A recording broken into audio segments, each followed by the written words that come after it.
You mentioned it during the press conference, but with Rick, when was the timetable there when he came to you to talk about the future and what he wanted to do? Well, we got together Wednesday morning and had a long meeting, and Rick and I have always had a very open and honest relationship, and he expressed where he was coming from, and he and I talk a lot about basketball during the year and ongoing, and so really our conversation was less about basketball and more about him personally, and and it's I know it's a difficult decision for him, but I respect it and happy for he and me.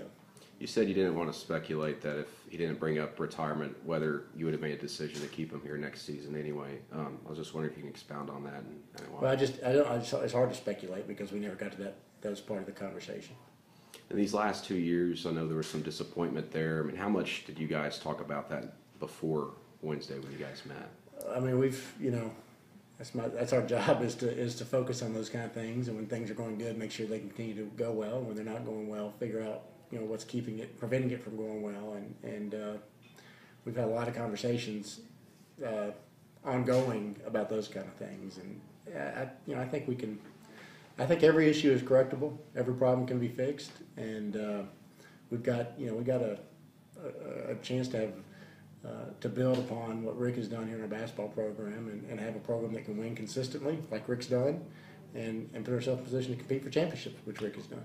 What do you, leading off that, what do you think the shape of the program's like for whoever comes in here? Do you feel like it's in really good shape? It's hard to tell. Just you don't know with you got kids graduating obviously, but with the NBA draft, and we have at least one guy who that might be a possibility for.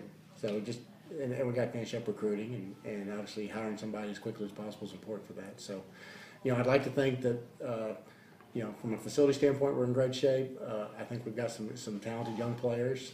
You always want more, and so hopefully we'll have the building blocks going forward. I mean, your track record so far, you've hired assistants, but I know you mentioned earlier that you're not going to be bogged down by that, and you'll be looking everywhere, assistants, head coaches, and people might actually be playing in the tournament still. Yeah, we want people who work hard, are competitive, who are intelligent, and understand how to sell and get people excited about our program. And I don't care if that's a head coach, assistant coach, they're at a big school, if they're at a small school.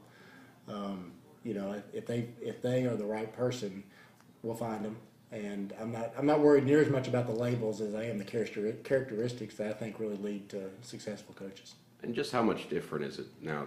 I mentioned earlier, this is really the first time in almost 30 years where there's going to be like a major search that that might go outward outside the program to find someone. I wasn't here 30 years ago, so it's hard to really put in perspective. But I have a lot of confidence that we'll find somebody who can come in and continue to build off of what Rick has done, and because Rick is our winningest all-time coach, so wherever we go, we got big shoes to fill from that standpoint.